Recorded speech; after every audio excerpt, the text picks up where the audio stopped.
दिल्ली सरकार के परिवहन मंत्री कैलाश गहलोत ने पद और पार्टी से इस्तीफा दे दिया है। कैलाश गहलोत ने रविवार सुबह आप पार्टी के राष्ट्रीय संयोजक अरविंद केजरीवाल को पत्र लिखकर इस्तीफे का ऐलान किया। गहलोत ने केजरीवाल को लिखे लेटर में यमुना की सफाई के मुद्दे को लेकर आपकी आलोचना की। उन्होंने कहा कि आम आदमी पार्टी ने केंद्र सरकार से लड़ाई करने में बहुत वक्त बर्बाद किया।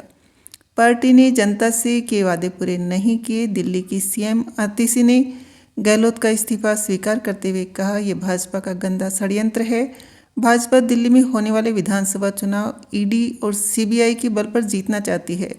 आप नेता संजय सिंह ने कहा कि दिल्ली चुनाव से पहले मोदी वॉशिंग मशीन सक्रिय हो गई है। अब कई नेता इस मशीन के जरिए भाजपा में शामिल किए जाएंगे। कैलाश गहलोत ने 2015 में आम आदमी पार्टी ज्वाइन की थी। वे 2017 में कैबिनेट मंत्री बने। पेशे से वकील कैलाश गहलोत ने राजनीति में आने से पहले 10 साल तक सुप्रीम कोर्ट और हाई कोर्ट में कई बड़े केस लड़े हैं। कैलाश गहलोत ने केजरीवाल को चिट्ठी लिखी है। उसके मुख्य पॉइंट इस प्रकार हैं।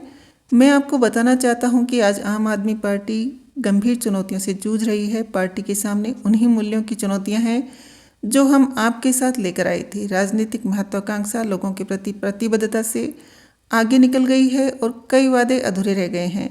हमने यमुना को स्वच्छ नदी बनाने का वादा किया था, लेकिन हम ऐसा कभी नहीं कर पाए। अब यमुना नदी पहले से भी अधिक प्रदूषित हो गई है। लोगों के अधिकारों के लिए लड़ने के बजाय हम केवल अपने राजनीतिक एजेंडे के लिए लड़ रहे हैं। दिल्ली के लोगों को बुनियादी सेवाएं प्रदान करने में भी कठिनाई हो रही है। केजरीवाल का नया बंगला जैसे कई शर्मनाक विवाद हैं जो लोगों को संदेह में डाल रहे हैं कि क्या हम अब भी आम आदमी हैं या नहीं। यह साफ है कि अगर दिल्ली सरकार अपना अधिकांश समय केंद्र से लड़ने में लगाती रहेगी तो दिल्ली का कुछ नहीं हो सकता। मैंने अपनी राजनीतिक यात्रा दिल्ली के लोगों की सेवा करने की प्रतिबद्धता के साथ शुरू की थी और मैं ऐसा करना जारी रखना चाहता हूँ। यही कारण है कि मेरे पास आपसे अलग होने के अलावा कोई विकल्प नहीं बचा है और मैं आम आदमी पार्टी की प्राथमिक सदस्यता से इस्तीफा दे रहा हूँ। जेल से छूटने के बाद अरविंद केजरीवाल ने मुख्यमंत्री पद से इस्तीफा दे दिया था। इसके बाद नए सीएम की रेस में कैलाश गहलोत का नाम भी था। हालांकि पार्टी ने आतिशी को मुख्यमंत्री पद सौंपा। गहलोत दिल्ली में स्वतंत्रता दिवस पर झंडा फहराने के विवाद के बाद सुर्खियों में आए थे। केजरीवाल चाहते थे कि आतिशी उनकी जगह झंडा फहराए। वहीं एलजी ने कैलाश गहलोत को चुना था। तब कैलाश गहलोत ने भावुक होते हुए केजरीवाल को आधुनिक स्वतंत्रता सेनानी बताया था। गहलोत के एलजी से भी अच्छे संबंध थे। उनके मंत्रालय की फाइल कभी भी राजभवन में अटकी नहीं थी। अरविंद केजरीवाल और मनीष सिसोदिया के अलावा दिल्ली के शराब घोटाले में कैलाश गहलोत का भी नाम आया था।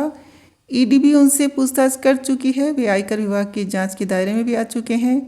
टैक्स चोरी के एक मामले में उनसे जुड़े ठिकानों की तलाशी भी ली गई थी। दिल्ली भाजपा के नेता कपिल मिश्रा ने कहा कि कैलाश गहलोत ने इस्तीफे में स्पष्ट लिखा है कि भ्रष्टाचार के कारण आम आदमी पार्टी और सरकार में रहना संभव नहीं है। केजरीवाल गैंग की लूट और झूठ के खिलाफ कैलाश गहलोत का यह कदम स्वागत योग्य है।